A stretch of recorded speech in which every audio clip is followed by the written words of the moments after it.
और चलिए अब विस्तार से खबरें और बड़ी खबर के साथ करते हैं शुरुआत। उमेशपाल हत्याकांड से जुड़ी इस वक्त की बड़ी खबर आपको बता दें। अतीक का चौथा गुर्गा वहीद अहमद गिरफ्तार हुआ है। बांदा पुलिस के साथ एनकाउंटर में गोली लगी है। शूटर अरबाज का फूफा है वहीद अहमद। गुड्डू मुस्लिम से भी वहीद अहमद के काफी करीबी संबंध बताए जा रहे हैं। गुर्गे पर पुलिस ने 50,000 का इनाम रखा हुआ था, जो आखिरकार पुलिस के हत्थे चढ़ गया है और इसे बेहद अहम गिरफ्तारी माना जा रहा है, क्योंकि कई शूटर्स जो इस पूरे हत्याकांड में शामिल रहे हैं उन सबका बेहद करीबी है ये वहीद, जिसे गिरफ्तार किया है एनकाउंटर के दौरान पुलिस ने। 50,000 का इनाम इस पर घोषित था और माना जा रहा है कि इस गिरफ्तारी के बाद कोशिश ये है एसटीएफ की टीम की, यूपी पुलिस की, कि जल्द से जल्द जो शूटर्स इस पूरे मामले में फरार हैं, पुलिस गिरफ्त से बाहर हैं, उन तक पहुंचा जाए। बताया जा रहा है कि ये पनाहगार है जिसे गिरफ्तार किया गया है, जिसकी तरफ से मदद की गई थी। जो एग्जिट प्लान बनाया गया था उसके इम्प्लीमेंटेशन और एग्जीक्यूशन में मदद की थी वहीम ने। वहीम की तरफ से ही रास्ता दिखाया गया था सभी शूटर्स को बाहर निकलने का, इस तरह की जानकारी मिल रही है। जानकारी इस पर और ज्यादा ले लेते हैं। प्रयागराज से मेरे साथ इंडिया न्यूज संवाददाता विकास मिश्रा सीधे जुड़ गए हैं। विकास, कितनी अहम गिरफ्तारी है इस पूरे मामले में? चूंकि वहीम जिसकी गिरफ्तारी हुई है, बताया जा रहा है कि कई जो शूटर्स इस केस के हैं उनका बेहद करीबी है, और क्या ये वही है जिसने एग्जिट प्लान को इंप्लीमेंट होने में मदद की थी? जी बिल्कुल, जिस तरीके से लगातार माफिया अतीक अहमद और उनके करीबियों के खिलाफ यूपी एसटीएफ, प्रयागराज पुलिस, तमाम जांच एजेंसियां लगातार छापेमारी कर रही हैं, उनके खिलाफ बड़ी कार्रवाई कर रही है। वही बात की जाए तो जब कल बांदा इलाके में जब मुठभेड़ में पुलिस ने जो गिरफ्तार किया अरबाज का जो फूफा है, उसका रिश्तेदार है, गुड्डू मुस्लिम को पूरे हत्याकांड को लेकर जो इसने एग्जिट प्लान बनाया था, पूरे हत्याकांड का मास्टर प्लान इसने ही तैयार किया था।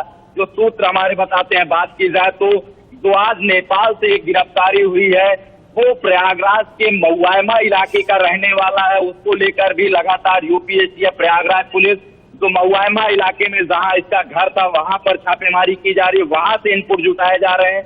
वही बात की जाए तो लगातार माफिया जो अतीक अहमद, उसकी पत्नी जो लेडी डॉन कही जाती है शाइस्ता परवीन, उसको लेकर छापेमारी की है। कौशाम्बी के जो हटवा इलाका है, जो अतरौली इलाका है, वहां पर लगातार छापेमारी की जा रही है। बताया जा रहा है कि कौशाम्बी के एक गांव में जो अतीक अहमद का धुर विरोधी माना जाता था ग्राम प्रधान, उसने ही अतीक अहमद की पत्नी शाइस्ता परवीन को पनाह दी थी। हालांकि बात की जाए तो इसकी कोई आधिकारिक पुष्टि नहीं हो रही है। लगातार यूपी एसटीएफ, प्रयागराज पुलिस छापेमारी कर रही है। प्रयागराज के नवाबगंज थाना इलाके में जो 16 सिम यूज किए गए थे, वहां पर भी लगातार एक दुकान शॉप पर संदिग्ध अवस्था में सूचना मिली थी, उसको लेकर यूपी पुलिस, प्रयागराज पुलिस की एसओजी टीम लगातार छापेमारी कर रही थी। बात की जाए तो जिस तरीके से नए नए इनपुट सामने आ रहे हैं, माफिया अतीक अहमद के बेहद करीबी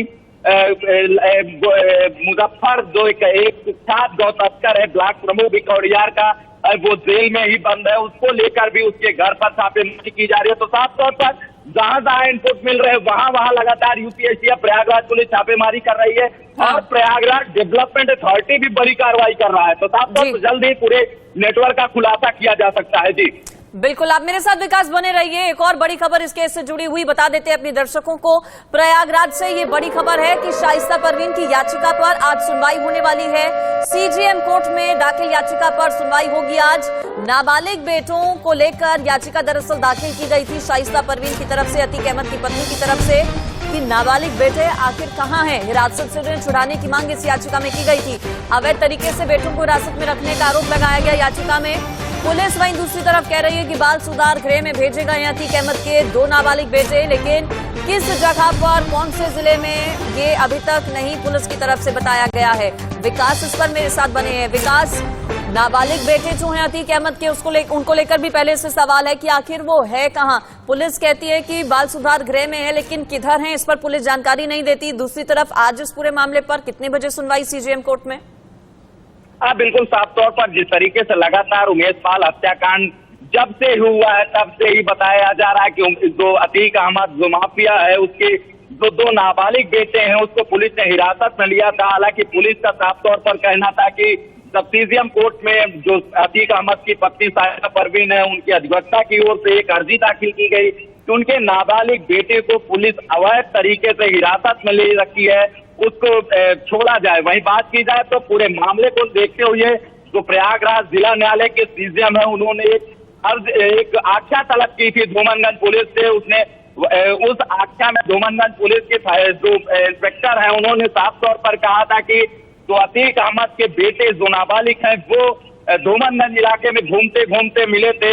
हालांकि उनको जब पूरी पूछताछ करने के बाद उनको बाल सुरक्षा संरक्षण गृह में भेजा गया, लेकिन बाल संरक्षण गृह में भी जब अतीक अहमद के बेटे नहीं मिले, तो वहाँ के सूत्र हैं वो बताते हैं कि लगातार जिस तरीके से पूरे नेटवर्क का इसमें गोल गोल घुमाया जा रहा है पुलिस की तरफ से, तो सीजेएम इस पूरे आख्या रिपोर्ट पर बेहद नाराजगी जताई है। उन्होंने साफ तौर पर पुलिस कल भी एक बंद लिफाफे में, जो सील बंद लिफाफा होता है पुलिस की तरफ से, उसको दाखिल किया गया था कोर्ट में। हालांकि पूरे मामले को लेकर जब सीजेएम ने सुनवाई की थी, उन्होंने पुलिस के जो बंद लिफाफे हैं उसको वापस कर दिया था। और साफ तौर पर चलिए ठीक है, नजर आप बनाए रखिएगा विकास, जो भी अपडेट होगा आपसे लेंगे। फिलहाल आपका बहुत शुक्रिया इस खबर पर जानकारी देने के लिए। वहीं दूसरी तरफ आपको बता दें, पुलिस पूरी तरह से एक्शन मोड में है। नेपाल में अतीक गैंग पर बहुत बड़ा एक्शन हुआ है। असद और गुलाम को पनाह देने वाला पकड़ा गया है। व्यवसायी कयूम अंसारी हिरासत में लिया गया है। कयूम अंसारी ने असद की मदद की थी। कयूम अंसारी ने असद को गाड़ी दी थी। तो देखिए कैसे यूपी से लेकर नेपाल तक पूरा जाल बिछाया गया था। फुल प्रूफ प्लान तैयार किया गया था कि इस पूरे हत्याकांड को अंजाम देने के बाद कौन कहां पर किस तरह से निकलेगा, पूरी प्लानिंग थी। और असद की मदद जिसने की नेपाल तक जाने में, उसको फिलहाल पुलिस ने हिरासत में ले लिया है। बहुत बड़ी गिरफ्तारी इसे कहा जा रहा है, बहुत बड़ा कदम इसे माना जा रहा है, क्योंकि इससे पूछताछ में कई अहम खुलासे हो सकते हैं और असद तक शायद पुलिस पहुंचे।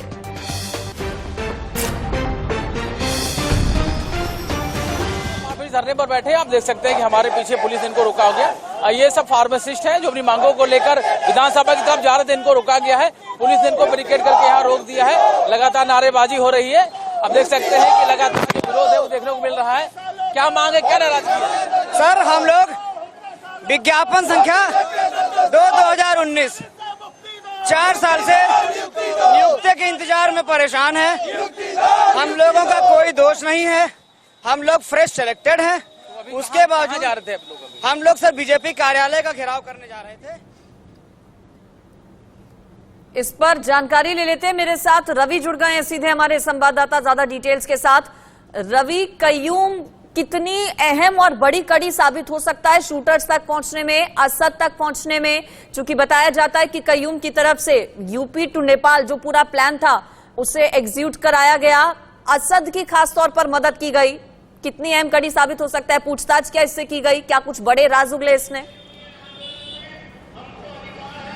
देखिए, जिस तरीके से कयूम को पकड़ा गया है और एसटीएफ की टीम ने इसको पकड़ा है, और बताया जा रहा है कि नेपाल में ये जो जितने भी बचे हुए आरोपी हैं, यानी कि अगर अतीक के बेटे असद की बात करें, गुड्डू मुस्लिम की बात करें, या उसके अलावा 2 और लोग हैं, उसके अलावा और लोग भी हो सकते हैं। इन सभी को नेपाल में जो भागने की जो खबरें शुरू से आ रही थी, उन्होंने लगातार इसको बता भी रहा था। तो सूत्रों के हवाले से खबर ये आ रही है कि इन सभी के नेपाल जाने की जो खबर थी और उस नेपाल की भेजने की जो खबर थी, उनको वहां तक पहुंचाने में कयूम का हाथ था। और यूपी एसटीएफ की टीम ने उसको पकड़ लिया है। उससे बहुत सारे सवालों के जवाब मिले हैं, कई सारी चौंकाने वाले खुलासे हुए हैं, और इससे पूछताछ होगी तो बहुत सारे सवालों के जवाब मिलेंगे कि आखिर गुड्डू मुस्लिम कहाँ है, असद कहाँ है, उसके अलावा जो 2 अन्य शूटर हैं वो कहाँ है, उसके अलावा शाइस्ता परवीन का भी क्या संपर्क है, क्या वो भी नेपाल तो नहीं चली गई है? तो बहुत सारे सवालों के जवाब मिलेंगे। लेकिन ये जरूर एक बड़ी खबर जरूर है कि इस पूरे मामले जुड़ी हुई कयूम पकड़ा गया है, और इस कयूम से जब पूछताछ एसटीएफ की टीम करेगी और बहुत सारे सवालों के जवाब मिलेंगे। और जिस तरीके से शुरू से ही माना जा रहा था कि ये कहीं भारत से नेपाल सीमा पार करके नेपाल में तो जाके नहीं छुप गए हैं ये लोग, तो इसमें कहीं ना कहीं एक पुष्टि होती हुई नजर आ रही है। हालांकि सूत्रों के हवाले से सारी खबरें हैं, लेकिन कयूम पकड़ा गया है जो जानकारी सामने आ रही है, और एसटीएफ की टीम ने उसको पकड़ा है।